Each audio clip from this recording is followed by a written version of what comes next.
Number 2 part جو آتا ہے آپ کے فرسٹ 3rd چیپٹر میں، اس میں آتا ہے آپ کے منرلز وغیرہ. تو 3 پارٹس میں ڈیوائڈ فردر کیا ہوا ہے آپ کی اکانومی کے سیکٹرز کو. وہ ہے منرلز، ایگریکلچر اور انڈسٹریز میں.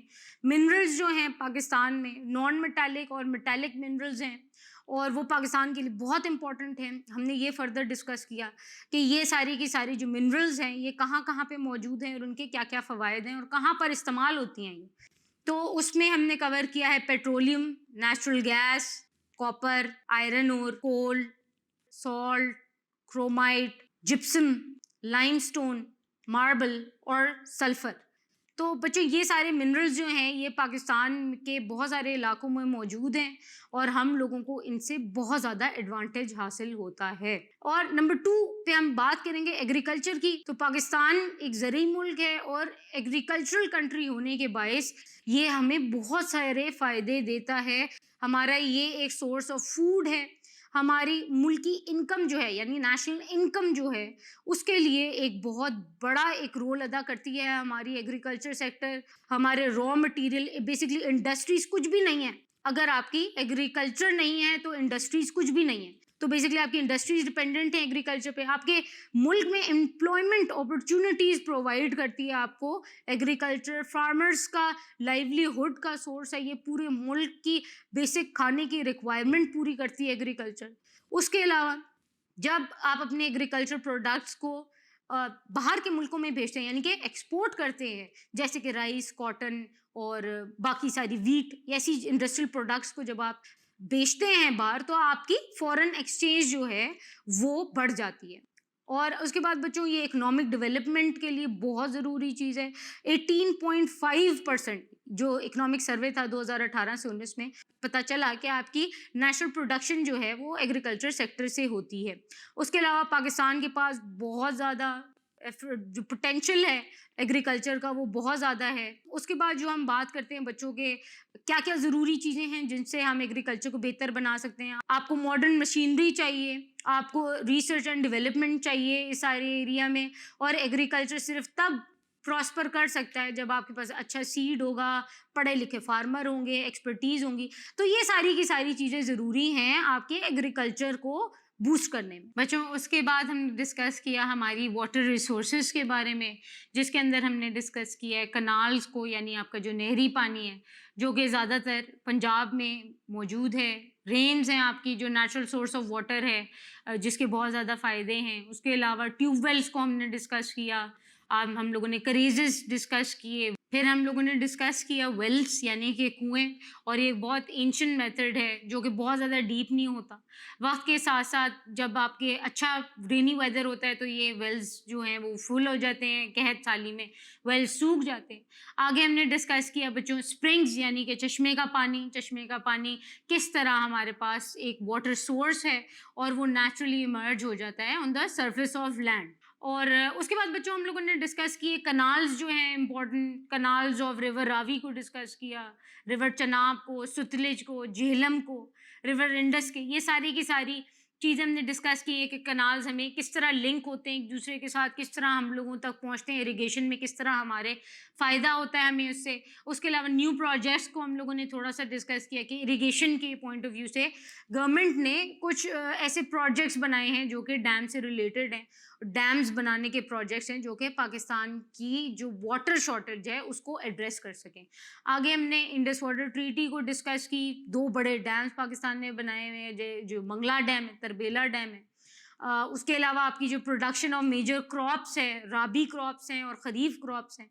ہمارے پاس الحمدللہ Pakistan being an agricultural country ہمارے پاس ابنڈنس ہے فوڈ کی، نیوٹریشنل فوڈس کی. ہمارے پاس فوڈ اور فروٹس دونوں کی ہمارے پاس ابنڈنس ہے. اور اس کے اندر کون کون سے شامل ہوتے ہیں کراپس؟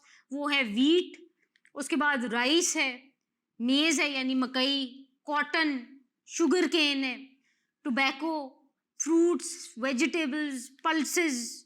اور اس کے علاوہ ہمارے پاس جو جانور ہیں ان کی مقدار بہت زیادہ ہے کیونکہ ایگریکلچرل ایریا ہے, ایگریکلچرل لینڈ ہے, اور ہمارے گاؤں کے علاقوں میں بڑے بڑے ہمارے پاس لینڈز موجود ہیں جدھر ہم اپنے مویشی کو رکھ سکتے ہیں. تو اس کی پروگریس کے لیے یا ان کی ڈیولپمنٹ کے لیے گورنمنٹ نے بہت سارے ڈفرینٹ قسم کے اقدامات اٹھائے ہیں. اس کے علاوہ بچوں ہمارے پاس جو آخری چیز جو ہم نے ڈسکس کی ہے دیٹ از فشنگ. اور فشنگ میں یہ ہے کہ یہ ایک سورس آف فوڈ ہے. جب آپ کے پاس جو گوشت کی کمی ہو جاتی ہے اور اس طرح کی جو آپ کے پاس میٹ ہے, ہر طرح کا گوشت جو ہے, جب وہ آپ کے پاس اتنی ریکوائرمنٹ نہیں ہوتی اس کی, یعنی جب آپ کے پاس اتنا زیادہ ابنڈنس میں نہیں ہوتا, تو فش اس کی ریپلیسمنٹ ہے بیسکلی, اور وہ آپ کو نیوٹریشنل ایک کمپنسیشن پرووائڈ کرتی ہے. اس کے علاوہ more than 5 lakh metre tons per annum ہم فش کو پروڈیوس کرتے ہیں اس ملک میں. اس کے علاوہ بچوں میں امید کرتی ہوں کہ آپ کو آج کا سارا لیکچر سمجھ آ گیا ہوگا, آپ کو سمری میں آئیڈیا ہو گیا ہوگا کہ ہم نے پارٹ 1 میں کیا کیا کور کیا ہے. ان آر نیکسٹ لیکچر انشاءاللہ we'll cover the second part of chapter number 3 and do let me know if you have understood the whole topic, اور لائیو سیشن میں باقی ہم ڈسکس کریں گے. I am Binish Ansari. I am an instructor of Pakistan Studies from tutoria.pk.